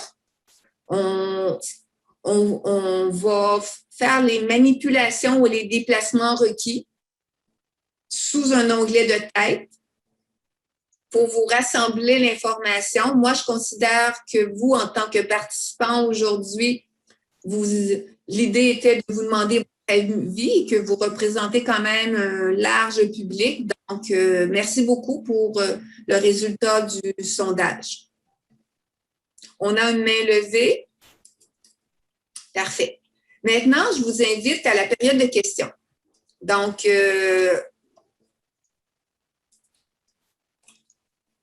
allez-y, vous pouvez ouvrir vos micros. Je ne sais pas si vous êtes confortable avec la plateforme de Zoom, mais vous allez avoir en bas l'option du micro. Donc, je vous invite à poser votre question. Dany, il y en avait juste une, je pense, en tout cas dans les questions-réponses, puis il y en avait une autre dans le panneau de discussion. Je ne sais pas si est-ce qu'on essaie-tu de répondre à cela avant ou les personnes vont les reposer, je ne sais pas. Ben, si on a quand même un peu de temps devant nous, on avait prévu jusqu'à 10h30. C'est peut-être plus agréable de laisser les gens poser leurs questions verbalement s'ils ont un micro. Donc, ceux qui ont écrit les questions, si vous voulez, est-ce que, Santo, tu veux donner droit de parole au ah, vous n'avez pas de micro. Donc, Santo, veux-tu me reposer la question? Oui. Dans le fond, je vais aller avant dans ce qui est dans discussion. Dans ce qui est dans discussion, OK, ben c'est ça. Dans le fond, ils ont dit maintenant visible. Dans le fond, la plupart du monde, en tout cas, ils ont répondu merci pour les visio. En même temps, il y a quelqu'un qui a posé la question, est-ce que le PowerPoint aussi va être donné? Absolument. Si vous avez de l'intérêt pour le PowerPoint, on pourrait l'acheminer à ceux qui en font la demande ou aux participants. Michel, quelle est la forme normale pour les webinaires? On peut suivre la forme normale. On le rend disponible de quelle façon, Michel? Dans le fond, ce que je suggère, c'est un billet sur la zone client qui va contenir, si on le veut, la vidéo et le fichier de présentation. C'est parfait pour nous. Donc, peut-être juste surveiller la zone client. On va vous rendre disponible le matériel et peut-être remettre aussi les liens pour ceux qui ont eu la difficulté à venir les récupérer. Donc, ça pourrait être jumelé tout ensemble sur le billet. Michel? C'est ça. Il y a aussi... OK. Il y a une question qui dit, est-ce qu'on va avoir un guide détaillé, j'imagine, un guide détaillé? Tout à fait. Je vais laisser le soin à l'équipe des services de vous préparer la documentation. Je n'ai pas de date que je peux avancer, mais vous aurez la documentation adéquate. Mais malheureusement, je ne peux pas vous donner la date pour le moment. Ce que je peux par contre vous dire, c'est que là, vous avez demandé un déplacement du menu, mais dans la version actuelle, vous êtes déjà en mesure d'aller dans le menu liste ou dans le menu production, puis de commencer à ouvrir, puis peut-être vous habituer, vous acclimater aux interfaces, donc à la présentation. Et la documentation va suivre sous peu. Je ne peux pas m'avancer sur la date, malheureusement, mais bien entendu, ça sera fait. Une autre question, ça dit « Bonjour, dans la liste des transactions, peut-on faire des changements massivement? » Santo, je peux te laisser aller. OK. Mais dans le fond, c'est ça. Si on est dans les transactions en attente, pour pouvoir les changer massivement, il va falloir les exporter. On peut les sélectionner tous ou ceux qu'on veut. On les exporte. En les exportant, on peut les manipuler dans le fichier après CSV ou en tout cas, on peut l'ouvrir même en fichier texte, peu importe, mais on fait les modifications qu'on veut faire. On fait les modifications qu'on veut faire ou on le réécrit à nouveau, le fichier, et là, on peut le réimporter ou on importe un nouveau. Alors, massivement, c'est comme ça qu'on peut faire des modifications massives. Et si on parle des transactions, dans les transactions officielles, non, on ne peut pas. La seule chose qu'on peut faire un peu massivement, c'est dans le fond, c'est les autoriser. Les autoriser, peut autoriser paye, c'est dans le fond juste ça qu'on peut aller, on peut dire, approuver massivement ceux qui sont autorisés ou autorisés payent. Je sais que j'en ai glissé un mot, mais on a eu dernièrement un organisme qui nous a appelés parce qu'il y avait des difficultés, parce qu'il s'essayait au niveau là, de l'importation d'un fichier CSV. Et je porte à votre attention que, bien entendu, on n'a pas réécrit, puis on ne connaît pas les paramètres de langue ou de région, ou peu importe que vous avez dans vos organismes, sur vos postes de travail. Donc, il y a quand même des limitations dans le sens que pour vos formats de date, vous devrez vous assurer de suivre le format de date approprié. Ce sont de petites limitations, mais qui font tout un sens dans le sens qu'on ne supporte pas tous les formats de date imaginables. Donc, lorsque vous aurez dans le fond, la documentation en main, il y aura peut-être des petites choses que vous devrez porter une attention particulière pour vous assurer que l'importation des transactions ayant des formats, ça puisse bien se passer. Mais on l'a déjà vécu avec un organisme où son setup au niveau de son Excel par rapport à son fichier, son format de date n'était pas approprié. Donc, il se demandait qu'est-ce qui arrivait, pourquoi ça ne fonctionnait pas, est-ce que c'était un bug au niveau du développement? Non, ce n'est pas un bug, c'est une limitation du sens que vous devrez vous assurer de respecter certains formats pour les données de vos fichiers CSV. Je veux juste faire un lien aussi, j'ai commencé la présentation en parlant d'API. Les 3 API sont disponibles. Donc, ceux qui ont le goût, qui ont des développements en cours avec l'offre de espace API. Les 3 API sont disponibles, ce qui veut dire que vous n'êtes plus en attente que les API soient en production. Donc, la demande d'absence, la demande de paiement et la demande de déduction diverses, les 3 API ont passé du mode bêta au mode en production. Donc, vous pouvez récupérer les API et vous aurez une paramétrisation à faire au niveau de certaines tables de paie et GRH pour vous assurer de préciser. Là, je ne veux pas rentrer dans le mode de formation, mais dites-vous bien, c'est un peu comme dans la norme de paramétriser les codes, autant les codes de paiement, les codes d'absence, les motifs d'absence, les codes de déduction, qui seront consommés par les API. Donc, vous aurez à paramétrer des éléments dans PIGRH pour faire l'autorisation des codes ou des motifs ou des déductions diverses que l'API pourra consommer. Donc, petite parenthèse, pour ceux qui seraient intéressés à nos API, les 3 API sont disponibles et vous aurez une paramétrisation à faire pour les utiliser dans PIGRH. Fin de la parenthèse pour ceux qui sont intéressés aux 3 API. Est-ce que d'autres questions, Santo? On avait une question qu'on n'a pas répondu au niveau de la rétention. En présentation tout à l'heure, il y a un organisme qui a posé la question, est-ce qu'on peut changer la rétention par rapport à un paiement? Je crois qu'on pensait le présenter, mais je ne me suis pas certaine, Santo, si ton image le présentait. La donnée nombre de semaines de rétention, il s'agit bien de cette donnée-là? Oui, tout à fait. Bien, dans le fond, c'est ça. C'est une des données, peut-être, c'est ça. Parce que paiement sur pièce et paiement sur pièce décentralisé, bien, en tout cas, à cause de paiement sur pièce décentralisé, il y a beaucoup de colonnes là-dedans. Alors, vu qu'il y a beaucoup de colonnes, c'est une des données que, oui, on peut aller modifier. Là. On peut mettre, en tout cas, la laisser à blanc, ou mettre 1 semaine, 2 semaines, 3 semaines. Mais oui, toutes les données d'une transaction, ou dans le fond, ce qui était dans le paiement dans les fichiers de transaction, ils sont là. Puis si on pouvait les manipuler avant, on peut la manipuler encore aujourd'hui. Là. Merci, Santo, parce que je pense qu'on n'avait pas répondu à cette question-ci. Donc, la réponse est oui. Est-ce qu'il y a d'autres questions? Bien, il y a une question qui se dit, dans les listes en attente, est-ce qu'on peut savoir la personne qui a exécuté une transaction? Encore là, peut-être, c'est ça, quand j'ai démontré en tout cas, les petites slides, ben, peut-être, c'est ça, c'est parce que dans le fond, les 2 dernières colonnes, il y a une colonne qui s'appelle date de saisie et utilisateur de saisie. Alors, dans le fond, quand il a été chargé, on peut savoir, dans le fond, en tout cas, qui l'a loadé, à quelle heure et à quelle heure. Mais après ça, il n'y a plus de, je peux dire, de suivi, de modification ou de suivi. C'est vraiment la date de saisie, quand est-ce qu'elle a été insérée dans, on peut dire, la partie en attente. Donc, la réponse est oui. Là, il y a une question, ça dit, mais massivement pour la rétention, ben, dans le fond, c'est ça. Si on veut la modifier massivement, il faut aller l'exporter, la manipuler, la changer et ensuite la réimporter.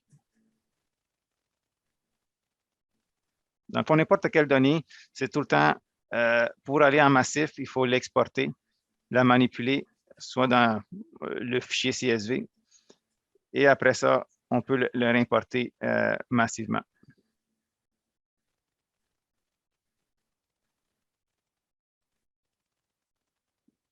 D'autres questions?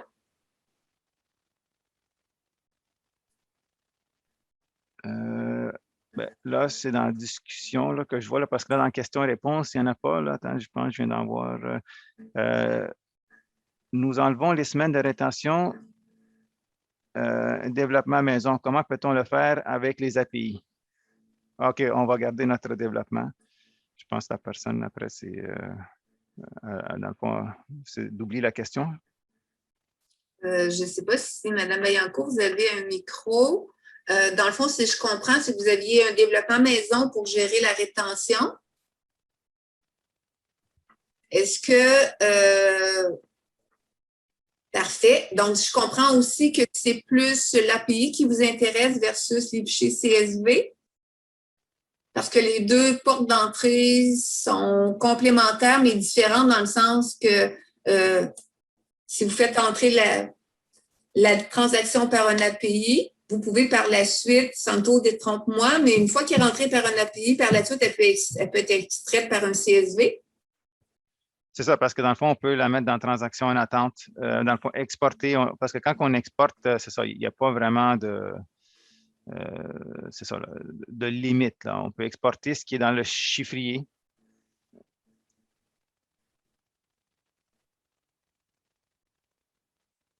Parce que si je comprends bien, moi, vous pourriez l'utiliser pour changer ou modifier la période de rétention pour la dernière paye de juin. Vous pourriez passer par les développements qui sont offerts, mais libre à vous. Là, vous pourriez l'essayer aussi pour voir si ça convient ou si votre développement est plus adéquat. Mais ce qu'il faut garder à l'esprit, c'est que vous êtes capable de le faire par ce qui est développé et ce qui vous est proposé en ce moment. Parce que je sais que par les API, dans le fond, ce qui a été amené par API, ça peut être, on peut dire, récupéré et remodifié, mais est-ce que ça peut-tu être fait individuellement ou massivement? Ça, je n'ai pas la réponse. Alors, c'est ça. Ce qui est API peut récupérer ses propres entrées à elle, mais elle ne pourra pas prendre quelque chose qui a été justement pris par un fichier externe ou en tout cas, ben, dans le fond, une provenance haute ou une provenance suivie des transactions. Elle ne pourra pas récupérer. Elle peut juste récupérer ce qui est API. Santo, je pense que tu m'as perdu, moi.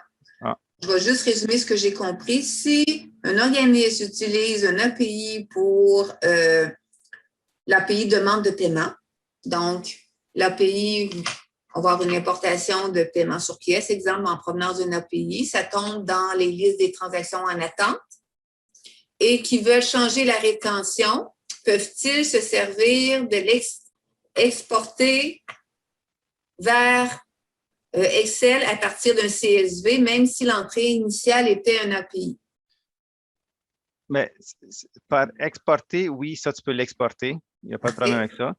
Mais pour la récupérer dans l'API, ben, premièrement, les API, eux autres, ils ont leurs propres données. Alors, eux autres, je sais que ce n'est pas toutes les données qui sont, dans le fond, offertes en modification. Alors, lesquelles qui sont offertes, lesquelles ne sont pas, ça, il faudrait voir avec la partie des API. Alors, dans le fond, tout ce que tu peux modifier, tout ce qui est de provenance API, tu peux le récupérer puis tu peux le remodifier tant qu'il n'est pas traité, dans le fond. Exact.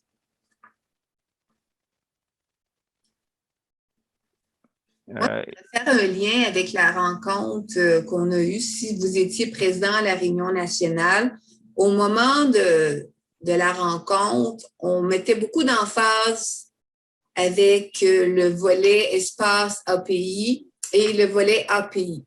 Aujourd'hui, sans rentrer en détail, ce qui est important de comprendre, c'est que ce volet-là est terminé et la bonification, parce que vous avez fait le souhait d'être capable de travailler avec vos outils normaux qui sont Excel et Access, on a ajouté l'utilisation de fichiers CSV pour la vie de tous les jours en offre complémentaire aux API. Donc, pour ce qui est de l'offre globale, c'est qu'on a ajouté, pour vous faciliter la vie dans votre quotidien, d'importer, d'exporter avec du Excel ou du Access, en plus de l'orientation d'aller vers des API. Donc, c'est une offre qui est plus globale.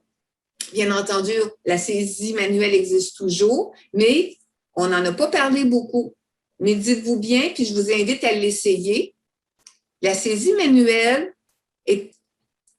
offre une opportunité qui n'existait pas vraiment avant, dans le sens qu'on mise sur la centralisation ou l'aspect que vous êtes capable de visualiser, donc de saisir, un peu comme dans Excel, ligne après ligne, dans le fond, plus rapidement, sans passer dans le menu dossier, ouvrir transaction, puis d'y aller par employé. Donc, vous êtes capable d'y aller beaucoup plus massivement, même en saisie de données. Donc, on n'a pas mis beaucoup d'emphase pour en parler aujourd'hui, mais c'est possible.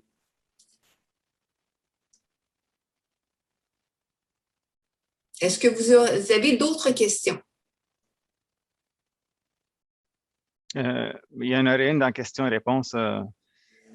Ça dit « Je ne comprends pas comment vous avez importé les données qu'on voit dans le menu liste en attente et comment vous avez créé les fichiers à importer.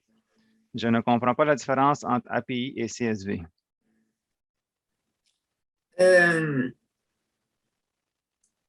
Santo, pour ce qui est de la première portion de la question, pour ceux qui le désirent, en fait, je vais juste m'assurer que les gens qui sont intéressés, on peut passer, il nous reste encore quelques minutes, on peut passer au mode présentation à partir d'un partage d'écran de Santo directement dans Paye et GRH. Pour tous les autres, on est dans un mode de questions-réponses, donc je vous remercie d'avoir été présent. Donc, je vous libère. Si vous voulez rester avec nous, ça me fait plaisir aussi. Mais Santo, tu veux partager ton écran de Paye et GRH? On peut ouvrir au niveau des listes en attente et au niveau de l'action de montrer les images statiques qu'on avait dans notre PowerPoint, de quelle manière elle peut importer. OK. Peut-être juste avant d'aller là, juste pour dire, on va répondre à comment vous avez créé les fichiers à importer. Puis là, OK, c'est beau. Puis là, je ne comprends pas la différence entre API et CSV. Bien, c'est ça. Dans le fond, les CSV, c'est plutôt les fichiers que, on peut dire au début, vous avez créés vous autres même, soit parce qu'on entend beaucoup de monde qui les crée à partir de Access ou de Excel, qui c'est déjà importé ou là-dedans. Dans le fond, on peut enregistrer ce fichier-là en CSV et après, on l'importe dans Paye et GRH, dans les listes en attente. Puis API, ça, ben, il faudrait plus voir peut-être avec l'équipe API parce que ça prend comme une application, ça prend quelque chose pour faire rentrer les données dans... c'est comme un autre produit, une autre affaire que ce n'est pas les fichiers, on peut dire, CSV qui sont faits par Access ou par Excel.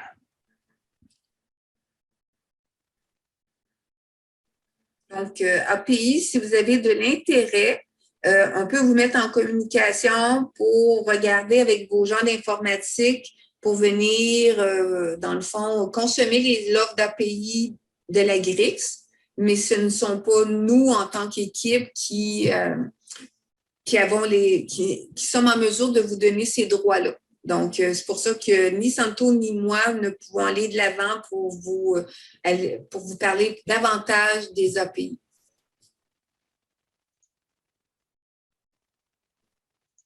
Donc, Santo, je ne sais pas s'il nous reste beaucoup de participants, on a encore quelques minutes, mais j'en profiterai pour dire aussi, Santo, bouge pas ton écran, mais vous êtes maintenant dans un partage d'écran, vous voyez Paye et GRH, on n'est plus dans un PowerPoint, mais il y a eu une question tout à l'heure au niveau de comment peut-on voir qui a créé la transaction. Donc, on le voit bien. Si on regarde au niveau des déductions diverses en attente, ce qui est présenté à l'écran, on voit bien les deux dernières colonnes qui sont date de transaction et créée par, qui vous permettent de retracer le moment où la transaction a été créée et par qui. Donc, c'est ce que Santo expliquait, vous le voyez à l'écran, donc vous pourrez récupérer ou voir l'information et les conserver. Donc, si Santo, tu veux bien juste au niveau des actions, présenter de quelle manière on pourrait exporter quelques transactions. Oui, OK, parfait. Là, je suis dans les déductions diverses. Juste pour montrer, on peut prendre cette ligne-là, la copier. Là, j'arrive ici. Tant qu'à juste être dedans, là, désolé, Dani, là, je vais juste... Un souci, ça peut aider quelqu'un sans problème. On peut la coller. C'est juste peut-être pour donner des exemples concrets. Donc là, j'ai recopié l'information de cette ligne-là. Et là, si, dans le fond, ça s'applique pour un autre employé, je peux le changer. Ou si là, à place d'être du stationnement, ben, je vais donner une autre déduction qui est du centre-aide. Je peux prendre centre-aide, puis je peux aller ajouter le montant qu'il faut, là, admettons qui est 5 $. Donc, ça, c'est une saisie manuelle. Une fois que j'ai fermé, ben là, c'est ça. Là, elle ne devient plus, ben, on ne peut plus remodifier le dossier, mais on peut aller modifier les autres données. Donc là, on peut prendre, admettons, cette donnée-là puis celle-là, parce que là, on a vu que les montants sont à zéro. En tout cas, il y a employeur à employé. Peut-être mon exemple ne fait pas de sens, là, mais admettons que je vais aller rajouter des montants à ces 4 données-là.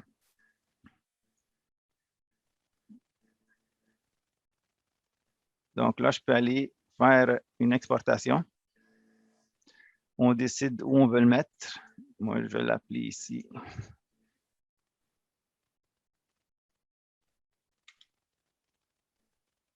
Le 5. Donc là, si je m'en vais dans mon explorateur,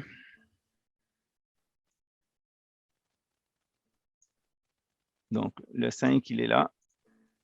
Là, je ne veux pas vous mélanger, mais moi, je joue ça avec un bloc-net.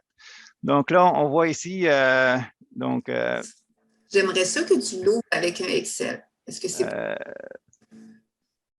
Je ne veux pas te coincer, Santo, mais je veux que les gens vous ayez en tête qu'on a parlé beaucoup du passage de fichier texte vers Excel, mais vous pouvez l'ouvrir, puis il y a une manipulation au niveau de la tabulation, placer vos champs dans Excel, là, mais ça se fait très bien. Il s'agit juste de l'essayer. OK. Je vais le démontrer ici, vu que je suis déjà ici. OK. Donc là, on voit les données. Les données sont là, elles sont séparées. Les en-têtes, il est là. Donc, on n'a pas besoin de savoir c'est quoi la position versus le fichier TXT. Là, il fallait qu'on sache c'est quoi les positions. Puis là, ça nous prenait quasiment, ou écrit sur un papier ou un autre document à côté pour savoir c'est quoi la position du matricule ou tout ça. Donc là, on voit que le montant, la code part, donc le montant, il est ici. Je peux aller y rajouter, admettons, 5 $, 5 $, 5 $, 5 $. Je peux sauvegarder.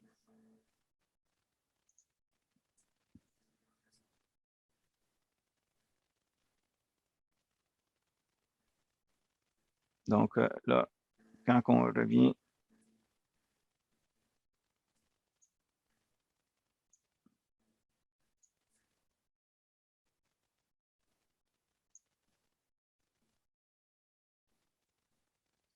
on voit que le 5 $ a été rajouté là. Donc là, si je l'ai modifié mon 5 $,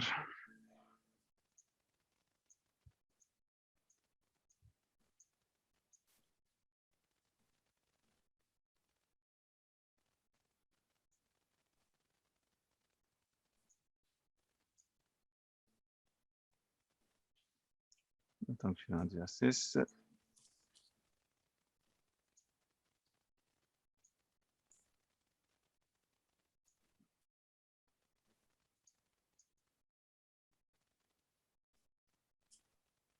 Merci, Santo. C'est important que les gens pensent qu'on ne reste pas au niveau d'un fichier texte. Donc là, c'est ça. Là, on peut le modifier comme qu'on veut. Là. En tout cas, je suis sûr qu'il y a des personnes meilleures que moi pour manipuler ça en Excel massivement. Mais admettons qu'on va les mettre 10 $. Puis on va aller rajouter les montants maximum aussi. Puis en tout cas, mettons, on ne rajoute pas. Donc, on sauvegarde.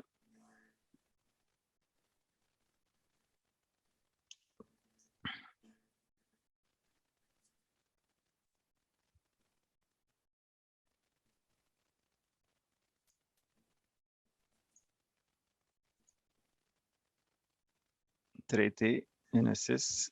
Donc, on voit les 100 $, puis les 10 $, puis les parties que je n'ai pas touchées. Là. Ce que Santo fait pour la déduction diverse, vous avez compris quand on parlait de nature que c'est aussi vrai pour les absences, les paiements sur pièces. Donc, c'est de vous amuser à comprendre les actions possibles, à regarder comment vous êtes capable d'être confortable dans l'utilisation. L'objectif premier était de simplifier le processus, de moderniser aussi, parce que les fichiers texte avec des positions, je pense qu'on était rendu ailleurs. Donc, voilà.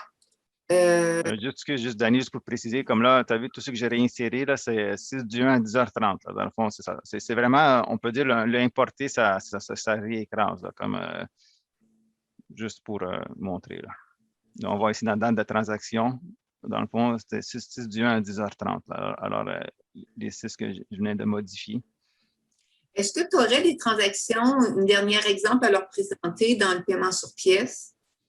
Si tu sors de déduction diverses, est-ce que tu aurais quelque chose dans…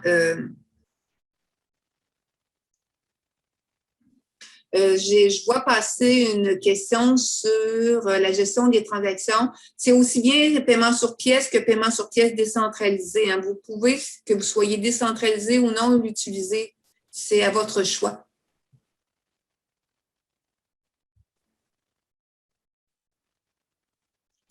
Donc, tu veux que j'aille avec un exemple ici, Dani? En fait, je voudrais que tu leur montres le mini-filtre. Juste pour leur montrer, quand on parle de gestion, on ne fait pas juste parler de l'importation pure et dure. Si vous regardez, les outils peuvent être performants pour vous montrer ou cibler des transactions, puis vous pouvez, si vous regardez le mini-filtre, on a présenté quelques critères pour vous permettre un affichage en fonction de ce que vous désirez voir. Donc, ici, on a présenté, exemple, tout ce qui est pour un lieu de travail, pour un code de paiement, un statut de transaction en particulier, savoir ce qui est traité en cours, tout ça. Donc, vous voyez qu'on a un mini-filtre à chacun. Et si vous y allez, vous pouvez comme, je ne sais pas si Santo, tu aurais plus d'un lieu de travail là-dedans? On les voit ici, le 34, le 38. Pourrais-tu me faire le mini-filtre avec un de ceux qui sont présents pour voir la sélection rétrécir au niveau du visuel? C'est ça, on peut prendre… Pardon, je n'ai pas compris la fin. Prends ce que tu veux. Ah, OK. Tu montres l'effet du mini-filtre. Admettons, on prend le 0,41. Donc, tous les critères du mini-filtre, aussi bien pour les absences, paiement sur pièce, déduction, vous pourrez comme l'utiliser en fonction de ce qui vous intéresse. Maintenant, le grand filtre ou l'éditeur ici au niveau du filtre, c'est comme avant, ceux qui sont habitués, vous pouvez le paramétrer aussi en fonction de vos préférences. Vous voyez, comme par défaut, c'est ça, on met différents de traiter avec des avertissements, puis les annuler. Puis là, ici, la date qui est ici, en tout cas, c'est un peu loin, mais c'est la date du prochain calcul de paye, parce que c'est ceux qui sont les plus, mettons, urgentes à traiter, parce qu'on veut ceux du prochain calcul de paye, ceux qui sont dans le futur, on peut les traiter par après. Mais ça, c'est ce que nous, on a proposé comme requête de base. Puis, tout est paramétrisable. Un dernier exemple qui serait peut-être intéressant aussi, au niveau des générateurs d'absence, quand nous, on a fait nos travaux, on a remarqué que vous aviez, dans les tests qu'on voyait à l'écran, de vieux générateurs qui étaient encore en suspens ou en attente indéfiniment. Est-ce que tu pourrais sortir Santo et aller montrer les absences? Ouais, juste pour, force aussi de ça. Vu que j'étais là juste pour montrer, non, mais vu que j'étais là juste pour montrer la donnée répétition, rétention, les semaines sont là, on peut les filtrer dessus ou on peut, c'est ça, les manipuler à partir d'ici. Là, ils sont quelque part, mais en tout cas, ils sont là, comme toutes les données qui sont là, ici, là, les semaines de rétention, de présence ou répétition. Donc, elles sont toutes là modifiables. Peut-être la dernière chose que je voudrais vous montrer qui serait intéressante dès maintenant, que vous ayez l'intention d'utiliser dans ce cycle de paye-là ou non, vous pourriez déjà les visualiser, l'état de votre situation, exemple pour vos absences. Donc ici, ce qu'on a, si vous regardez, on s'est rendu compte que ça permet aussi de voir des vieilles affaires qui traînent chez vous. Donc, vous pourriez déjà aller y jeter un coup d'œil puis regarder au niveau là, de la situation, des dates. Donc, c'est à regarder. Prenez le temps de regarder, que vous ayez une importation de fichiers à faire maintenant ou non. Allez regarder ce qui sort en fonction des fils qu'on vous a préparés. Amusez-vous. Les critères sont à votre discrétion une fois que les outils, vous allez les maîtriser. Tout est paramétrisable. Même chose aussi dans les listes officielles. Allez regarder la proposition qu'on vous fait au niveau de l'historique des paiements et des déductions. On l'a bonifié pour vous permettre d'afficher avec de nouveaux critères, chose que l'ancienne historique des paiements et déductions, à part pour la date effective ou la date de chèque, on ne pouvait pas dire, mais j'aimerais ça par tel corps d'emploi. Mais là, oui, c'est possible. Donc, allez regarder la puissance des outils aussi dans le cadre de votre gestion normale. Peut-être pas juste dans le cadre de l'importation de transactions, mais juste de regarder les anciens outils comme historique des paiements et déductions versus la nouvelle présentation, ce que ça peut vous servir pour rechercher des choses qui ont été payées en fonction de critères beaucoup plus puissants qu'avant. Donc, voilà. On a dépassé un petit peu le temps où on voulait garder les gens. Est-ce qu'il y a d'autres questions? Sinon, je vais vous remercier et mettre fin à la présentation. On a dépassé le temps voulu. Donc, ce n'était pas notre intention, mais on avait prévu 1h30. On ne veut pas vous garder trop longtemps. Est-ce qu'il y a d'autres questions, Santo? Attends, parce que là, ça vu que moi, j'étais dans... Tu peux fermer ton partage d'écran. Michel, est-ce qu'il y a d'autres questions? Il y en a une dans le module questions et réponses et puis peut-être une sous-question dans le clavardage. Et Santo, si tu veux, moi, je ne les vois pas, les questions. Oui, attends, Dani, parce que là, moi, il faut que je me retrouve. Attends, je vais les t'aider. Parce que là, je vois... Je sais que Santo, je l'ai. La présentation d'aujourd'hui sert à la gestion des transactions dans un système de paie décentralisé, n'est-ce pas? Merci à l'avance. Oui, vous avez raison, mais non. Si vous avez l'intention d'utiliser des paiements sur pièces uniquement, il n'y a pas de problème. Ça sert, peu importe que vous soyez décentralisé ou non. Et pour un organisme qui est décentralisé, mais qui veut faire des paiements pièces, ça sert aussi, là. Donc, il y a pas, c'est ouvert aux deux types de paiements sur pièces. Paiement sur pièces et paiement décentralisé, c'est à votre choix. Donc, ici, au niveau des questions-réponses, j'ai répondu, Santo, puis je vais aller voir au niveau de la discussion. Il y a une question, va-t-il avoir un document expliquant les étapes? Certainement. Je vois un plus pour intégrer des déductions entre aides également. Tout à fait. Pour les relevés d'emploi massifs, je crois que ça pourrait être pertinent. Je ne sais pas où vous voyez le lien avec les relevés d'emploi massifs. Il faudrait peut-être nous l'expliquer un peu plus tard. Mais si vous êtes en mesure de l'utiliser pour d'autres éléments qu'on n'a pas vus jusqu'à présent, peut-être. Nous utilisons jadis un fichier texte, mais peut-être plus simple versus un CSV. On vous encourage officiellement à passer vers le CSV. Honnêtement, essayez-vous. Vous allez voir que tout le monde connaît un peu Excel.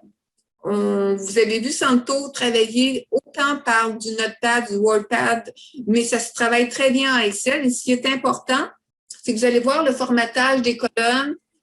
Vous aurez pu à vous poser la question à quel endroit je dois le positionner dans mon fichier texte. Ça se fait pour vous.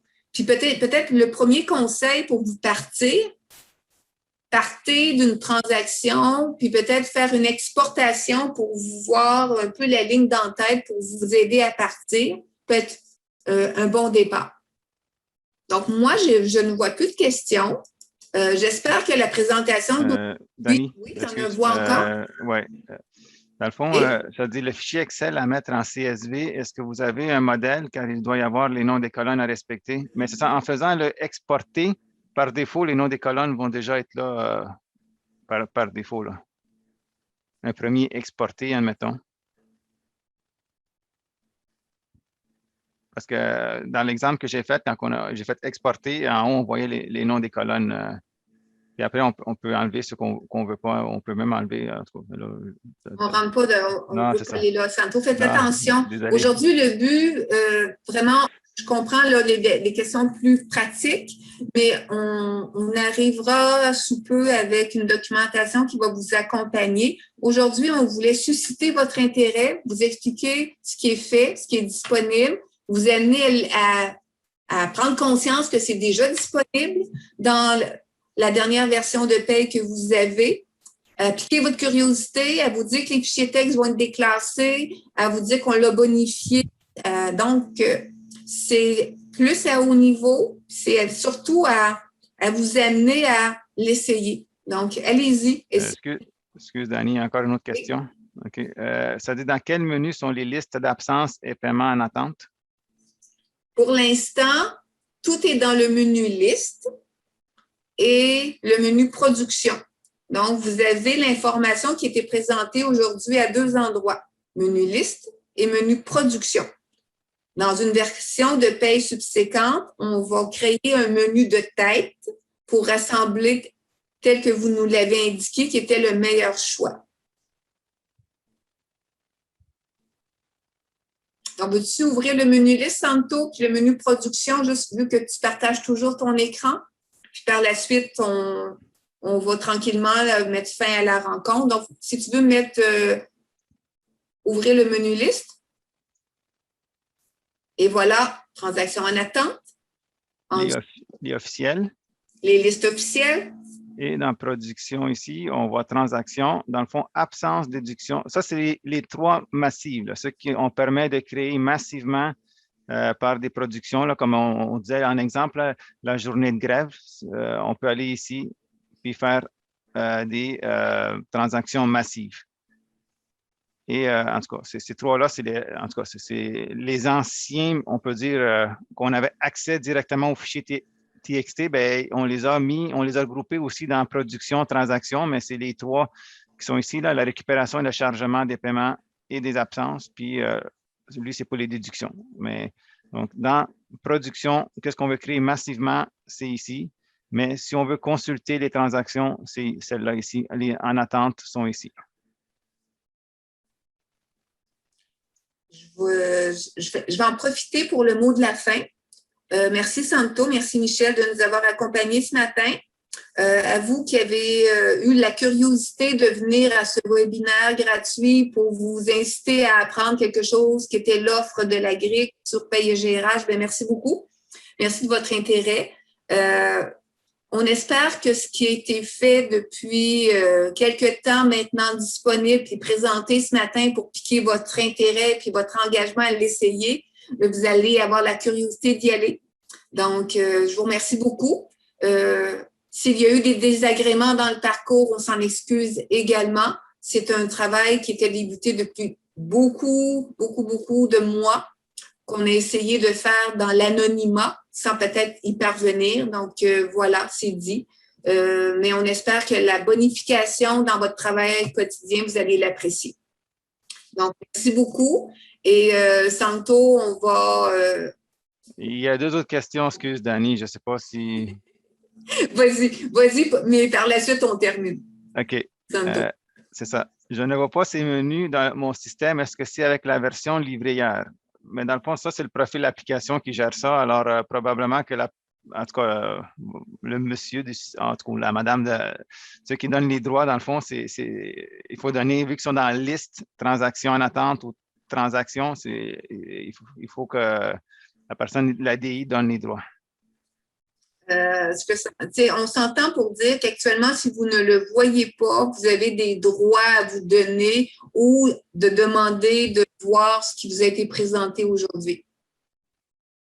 Mais c'est disponible. Gardez à l'esprit, peu importe, c'est disponible chez vous aujourd'hui. Donc ça, c'est hors de tout doute, vous n'avez pas à vous inquiéter. Maintenant, demander d'avoir accès, c'est à l'intérieur de votre organisme et c'est disponible. Et c'était déjà disponible que vous ayez implanté ou déjà mis à jour avec la nouvelle version. C'était déjà disponible avec la version 181 précédemment. Donc, Santo, on est prêt pour le mot de la fin, le au revoir. Salut. Merci beaucoup. Merci de votre intérêt. On espère que vous avez apprécié la présentation. Bonne fin de journée. Au revoir. Merci, Denis.